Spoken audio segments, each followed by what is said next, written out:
ఆర్ఎండ్బి శాఖ మంత్రి బీసీ జనార్దన్ రెడ్డికి స్వాగతం పలికిన నెల్లూరు పార్లమెంట్ టీడీపీ అధ్యక్షులు అబ్దుల్ అజీజ్.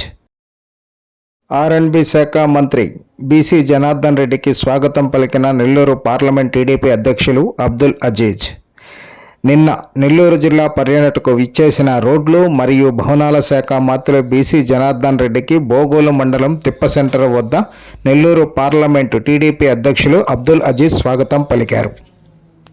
అనంతరం వారితో మరియు దేవాదాయ శాఖ మంత్రులు ఆనం రామనారాయణ రెడ్డి, టీడీపీ జాతీయ ప్రధాన కార్యదర్శి బేదా రవిచంద్ర, కావలి శాసనసభ్యులు కావ్య కృష్ణారెడ్డిలతో కలిసి జువ్వలదిన్న ఫిషింగ్ హార్బర్లో అధికారుల సమీక్షా సమావేశంలో పాల్గొని సమావేశం అయ్యాక ఫిషింగ్ హార్బర్ను సందర్శించారు. తరువాత దగదర్తి వద్ద ప్రతిపాదనలో ఉన్న నెల్లూరు అంతర్జాతీయ విమానాశ్రయ స్థలాన్ని సందర్శించారు. ఈ కార్యక్రమంలో మౌలిక సదుపాయాలు పెట్టుబడుల commissioner Suresh, maritime board CEO Aditya, collector Anand, Kavali RDO Seena Nayak, జిల్లా మరియు డివిజన్ స్థాయి అధికారులు పాల్గొన్నారు.